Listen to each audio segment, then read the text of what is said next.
Because of this government shutdown, they telling me I can't use my EBT in November. I got 7 kids with 7 men. 7! And that's the taxpayer's responsibility, okay?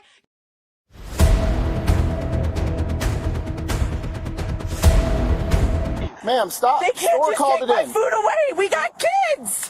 EBT's gone. What are we supposed to do? Starve? Don't be surprised when we start taking it. People gotta eat. To everyone telling me, go get a job, go get a regular job, you're so lazy. Why would I go out and get a job where I have to work when I make more money sitting at home on welfare than you do working 50 hours a week, never there with your kids, always stressed out, always tired, with a college degree? I'm making more than you. And it's your job as a taxpayer to support me and my 6 children anyways. So no, I'm not going to go out and get a job. I get more in food stamps every month than your 2-week paycheck. I get more than over $4,000 a month in food stamps alone. That doesn't include the $2,200 a month in cash benefits I get every month. That doesn't include my Section 8 being paid. So my $1,100 rent, I don't pay. I pay $80 out of $1,100 every month. On top of 7 disability checks. $920 times 7. Add it up. That's why I'm not going to go get a regular job. This is exactly what's wrong with the welfare system. It's supposed to be a safety net for people who need temporary help, not a career choice for people. But she's turned it into one, and has the nerve to look down on people who actually work for a living. What makes it funny is that she said it's our job as taxpayers to support her and her 6 kids. No, it's not. It's your job to support your own kids. Taxpayers aren't your personal ATM because you decided to have 6 children you can't afford. The fact that she's making more sitting at home than people working full-time jobs is insane.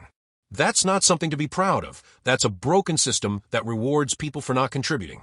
People work hard, pay taxes, struggle to make ends meet, and their money is going to fund people like her who have zero intention of ever working. That's theft with extra steps. Well, I guess she regretted posting this video because here's what happened next. They literally just cut my food stamp card completely off. Everything is gone. Over $10,000 in food stamps I had. My balance is 0. I was just at Meijer's, $600 worth of groceries. I swipe it, declined. I swipe it 2 more freaking times, declined. I had to leave $600 worth of groceries while there's people behind me snickering. I call my DHS caseworker. Everything is gone. My food stamps, my cash benefits, they're not paying my rent. Section 8 isn't paying my rent this month. And I'm not getting my disability check or my kids' disability checks on the 1st. What am I going to do? So she just tells me, Courtney, you're going to have to go get a job. I can't go get a job. What am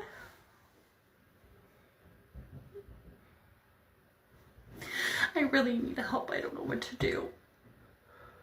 I have been on government benefits for over 13 years and now it's done. She said I can't even apply again. Thank you, the state of Michigan. This is what happens when people treat welfare like a permanent income instead of temporary help. You don't want to work, you only want to keep living off from people's taxes. You can't live your whole life dependent on other people's money and then be shocked when it runs out. What do y'all think about people who rely on the system like this? Drop your thoughts in the comments. And on that topic, we got a story from one of our subscribers whose wife left him just to qualify for welfare benefits, and now the neighbor who coached her on how to do it is trying to sleep with him. This is a crazy story, man.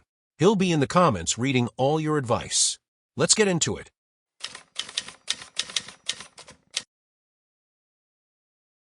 Hi, Simon. Keep me anonymous. I'm 38 years old. What I'm about to tell you sounds unbelievable, but every word is true, and I'm still trying to process it all. I was married to my wife Linda for 11 years. We have 2 kids, 9 and 6. Linda stopped working when our first was born and never went back. I'm a regional manager for a logistics company, pulling about $88,000 a year. We were comfortable, but we budgeted carefully. About 8 months ago, our next-door neighbor Kelly moved in. Single mom with 3 kids, ages 10, 7, and 4. She seemed nice enough. We'd wave to each other. Our kids played together in the yard sometimes, just normal neighbor stuffs. One day Linda came home from getting coffee with Kelly and had this weird energy. She told me Kelly had shared about all the benefits she got: EBT card with $950 a month, $1,100 in cash assistance, Section 8 paying most of her rent, free healthcare for all the kids. Linda kept saying she's basically making $3,000 a month for doing nothing.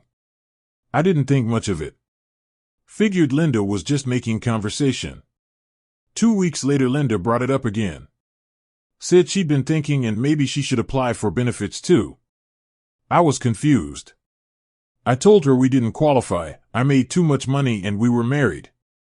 She went quiet and didn't bring it up again. Fast forward 3 months. I came home from work early one day because a client meeting got canceled. Linda's car was in the driveway, but she wasn't home. Kids were at school. I figured she'd run to the store with Kelly or something. An hour later she walked in and I asked where she'd been. She said she was at a lawyer's office. My heart dropped. I asked her why and she sat me down and said she wanted a separation. I was blindsided. We haven't been fighting.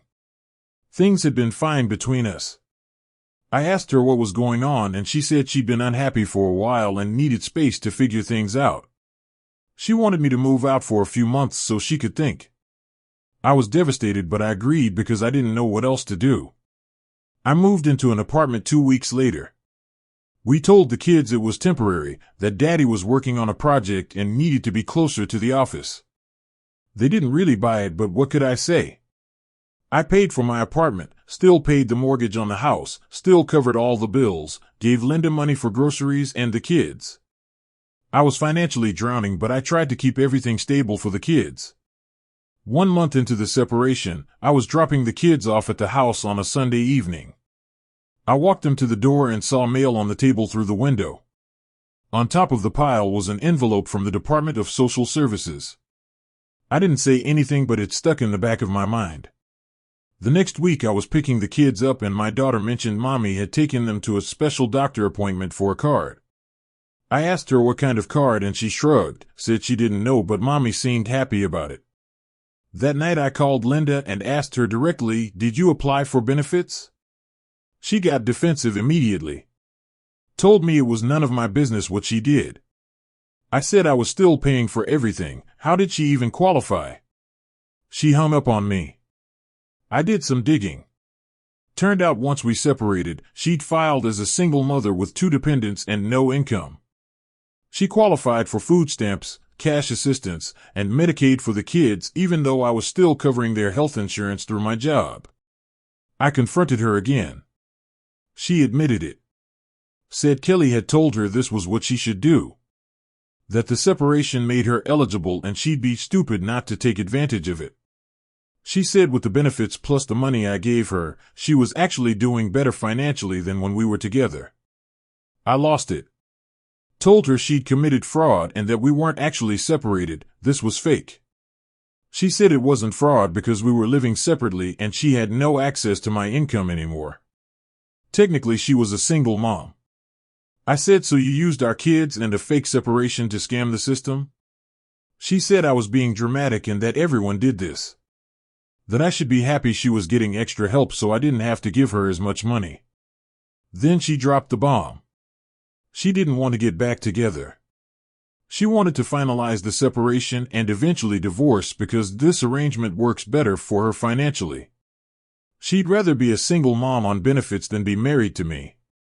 I realized my wife had used me as an income source, pushed for a separation so she could qualify for welfare, and now wanted a divorce so she could keep collecting while I paid child support on top of it. Kelly had apparently given her this whole playbook. Told her exactly how to do it, what to say, how to file. And Linda followed it step by step. My lawyer told me it happened more than people thought. That women would separate from their husbands just to qualify for benefits while still getting financial support from the father under the table or through child support. Then last week something even crazier happened. Kelly called me. Said she needed to talk to me about something important. I figured maybe it was about the kids or something neighborhood related. She started off by saying she felt terrible about what happened with me and Linda. That she didn't think Linda would actually go through with the separation. Then she said Linda doesn't appreciate what she has. A man like you, stable job, good father, takes care of his family, most women would kill for that. I wasn't really following where she was going with this. Then she just came out and said it. I know the timing isn't great, but I think you should know I'm interested in you. I've been interested since I moved in. Linda's crazy for letting you go. I stood there speechless. This woman had coached my wife on how to leave me and scam the system, and now she was trying to shoot her shot. I asked her if she was serious, and she said, I'm just saying, when you're ready to move on, I'm right next door. And I actually know how to treat a man who provides. I hung up on her. Then it hit me that Kelly didn't just give Linda advice. She had planted the idea in her head on purpose. She wanted Linda to leave me so she could make a move. And my wife was too focused on the benefits to even see she was being played. I felt completely used. My marriage was over because my wife figured out she could make more money without me than with me, and the neighbor who convinced her to do it now wanted to date me. What do you advise I do? Because I'm lost and I'm angry and I don't even know how to move forward from this. I will be in comments reading all your community advice. You know, Linda didn't leave you because she was unhappy. She left you because Kelly showed her how to make more money as a single mom on benefits than as a married woman with a working husband. That's it. Your marriage ended over financial strategy. And Kelly? She didn't help Linda out of kindness. She set the whole thing up so she could get rid of Linda and position herself as the better option for you. She coached your wife on how to leave you, waited for it to fall apart, then called you talking about how Linda doesn't appreciate what she has, and she's been interested in you the whole time. That's calculated. She wanted Linda out of the picture, and she got exactly what she wanted. Now you're stuck paying for an apartment, the mortgage, and all the bills, giving Linda money for the kids, while she collects benefits and lives better than she did when you were together. And the system rewards her for it, because technically she's a single mom now, even though you're still funding everything. Your lawyer's right. This happens more than people think. Women figure out they can double dip, get benefits as a single mom, and still get money from a father through guilt or child support. It's legal fraud, and the system enables it. Here's what you need to do. Stop giving Linda money outside of what's legally required. If she's collecting benefits as a single mom, let her live like a single mom. You're not obligated to fund her scam on top of paying child support once the divorce goes through. And Kelly? Block her. She destroyed your marriage for her own benefit. She's not your friend, and she's definitely not relationship material. Any woman who would sabotage another woman's marriage to get to her husband is not someone you want in your life. Focus on your kids and let Linda figure out how long she can keep this up before reality hits her. What do you guys think he should do? Should he cut Linda off financially or keep supporting the kids through her? Drop your advice in the comments because he's reading. And if you've got your own story, subscribe and send it in because we only take subscriber stories. Maybe when people be like, girl, how you get food stamps? I wish I get food stamps. Are lying. That lady called me and said, ma'am, I said, yes, ma'am. She'll say, what's your address? I said, ma'am, I don't have no address. I've been homeless for 3, 4, 5 months. I have nothing. My family won't let me stay with them, ma'am. I'm starving. While I'm kicked back in the bedroom and everything, living lovely. Then she gonna say, ma'am, what's your job title? I say, ma'am, they won't hire me anywhere. I don't have no job. I've been putting application after application. It's just like nothing works. Yeah, the lady was on the phone. She said, ma'am, I'm so sorry for all of this that you're going through. She said, we just shipped your card out. You should have about $1,000 on your card from last month and this month, and your balance and your payment every month is going to be $300. And be like, thank you so much, ma'am. Like, you just don't understand how hungry I've been. Let me tell y'all something. This was wrong with y'all. I know y'all mama ain't tell y'all. I gotta tell everybody the truth. So y'all remember that time that I got on TikTok telling y'all about the food stamps? Do y'all remember that time I got on here and told y'all about the food stamps? Why did they turn my food stamps off? And I gotta pay back $35,000. They turned my food stamp off and I gotta pay back $35,000. Now I'm aggravated because how y'all didn't know I was playing on him? So she bragged about lying to get food stamps, said she was homeless and jobless while living comfortable at home, got approved for benefits she didn't qualify for, then posted it on TikTok thinking it was funny. Now she owes $35,000 back and is mad they caught her. This is exactly what happens when you treat fraud like a joke and post the evidence yourself. You can't brag about scamming the system and then act surprised when they come after you. She said, watch what you put on the internet. How about don't commit fraud in the first place? That's the actual lesson here. Play stupid games, win stupid prizes. What do y'all think? Does she deserve what she got? Drop your thoughts in the comments. 6 kids, we live on welfare, and we're trying for baby number 7. I decided I want to try for baby number 7 because we're on welfare. Okay, so you don't actually have to work until the baby turns 7, and our youngest is turning 2. So I decided it's time to try for another baby. So that way we don't actually have to get off welfare. And I'm so fertile that I'm sure it'll work. Probably never have to have a job the rest of my life. So we're going to go ahead and take this pregnancy test. I'm ADPO, but I have had pregnancy tests come up positive in the past at ADPO. 1, 2, 3, and 4. And we have 3 girls and 3 boys. Even numbers really aren't my thing. And I want to try for a girl. That's another reason we're doing this. My husband wasn't really so sure, but then I told him how, we don't actually have to work until the baby turns 7, blah, blah, blah, and how we can stay home longer with the kids and not actually have to work or buy anything for the babies. So he's on board now. It took me a second to convince him, but I've got this flipped over so that way I'm not cheating and I can wait. I mean, I've never really had to try to get pregnant with any of my kids, so I'm guessing that this time it'll be the same. And I would just be so excited. I really love having babies. That's why I have 6 already. And like I said, I'm only ADPO. So if this comes up negative, I will be back to test tomorrow. I never really get positives in the morning. They're usually at night. So. And these people actually be married, rocking a Boys in the Hood shirt on. Might be tomorrow night, but I might test in the morning. I don't know. Sometimes I get positives in the morning, but it doesn't really get darker till night. I don't know. It's weird. And I'm sure a lot of you guys are going to judge us for wanting to have baby number 7. It's just easier to stay at home and not have to have a job. So why wouldn't we? It's worked this far. We have 6 so far. Don't even care. I'll let you know when it's done. Okay, it's been 3 minutes. I'm going to show you first. Okay? And like I said, don't worry, because if it's negative... Don't worry. I'm going to try again tomorrow. I'm super fertile. I'm sure this month is the month, but if not, I'll just try again next month. Anyways, here you go. It's negative. That doesn't mean anything. This is disgusting. You're bringing children into this world as a strategy to keep benefits flowing.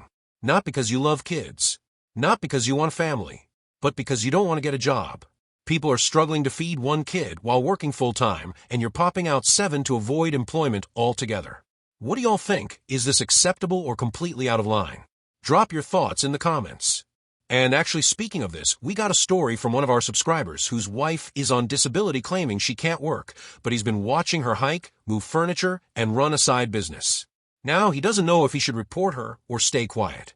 You guys need to weigh in on this one. He'll be reading your advice in the comments. Let's get into it.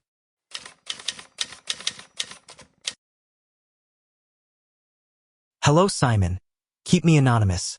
I'm a 36 years old married man. I need advice on something that's been tearing me apart for the last 2 months, and I genuinely don't know what the right move is anymore. I've been married to my wife Danielle for 8 years. We have 1 daughter who's 5 years old. Danielle worked as a dental hygienist when we first got married, around $52,000 a year. I'm in IT, I pull about $79,000.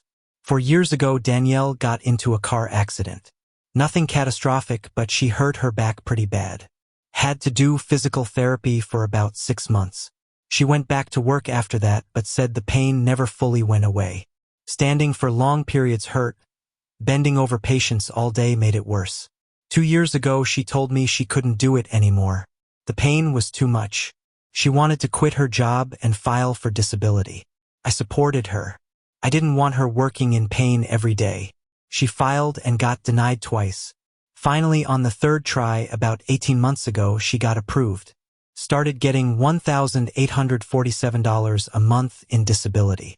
It wasn't as much as she made working, but combined with my income, we were okay. She started staying home with our daughter. Said it was actually nice being able to rest and not push through pain every day. About 6 months after she got approved, I started noticing things. She was going out more, meeting friends for lunch, going shopping, taking our daughter to the park for hours. I was happy she felt better, but also confused because she'd told the disability board she couldn't stand or sit for long periods without severe pain. Then 3 months ago, I came home early from work. I pulled into the driveway and saw Danielle in the backyard. She was reorganizing our entire shed, moving heavy boxes, lifting storage bins, bending down repeatedly. I stood there watching her for like 10 minutes. She didn't look like she was in any pain at all. I didn't say anything that day, but I started paying more attention. She was doing yoga in the living room. She was vacuuming, doing laundry, carrying groceries in from the car with no issues. One weekend, she spent 6 hours deep cleaning the garage. Last month, her friend posted pictures from a hiking trip on Facebook. Danielle was in the photos. They'd gone on a 3-mile trail hike. In the comments, Danielle wrote, "So good to finally get back out there. My back has been feeling so much better lately." I confronted her that night, asked her straight up, "If your back is better, why are you still on disability?" She got defensive immediately, said having good days doesn't mean she's not disabled, that chronic pain comes and goes, that I didn't understand what she dealt with. I said, "You're hiking, reorganizing the shed, doing yoga. That's not chronic pain, that's you being fine." She accused me of not believing her and said I should be happy she's feeling better, not interrogating her about it. 2 weeks ago, I found paperwork she'd filled out for her disability review. She'd marked that her condition hadn't improved and that she still couldn't work. But I just watched her spend an entire Saturday helping her sister move furniture into a new apartment. I told her she needed to report that her condition improved or go back to work. She said absolutely not. That if she reported improvement, they'd cut her benefits and we'd lose that income. She said plenty of people stay on disability even when they get better because the system doesn't check that closely. I said that's fraud. She said it's not fraud if she still has pain sometimes. That her bad days are bad enough to justify staying on it even if her good days are fine. Last week, I logged into our bank account and saw she'd been using her disability money to fund a small online business. She started selling handmade jewelry on Etsy. She's been spending hours a day making jewelry, packaging orders, shipping things out. She's made about $2,300 in the last 2 months. You're not allowed to work while on disability. Or if you do work, you have to report it and it affects your benefits. She's doing neither. I told her she's risking everything. That if they audit her and find out she's been working and didn't report it, she'll have to pay everything back and could face fraud charges. She told me to stop worrying about it and that nobody's going to find out unless I tell them. That's when it hit me.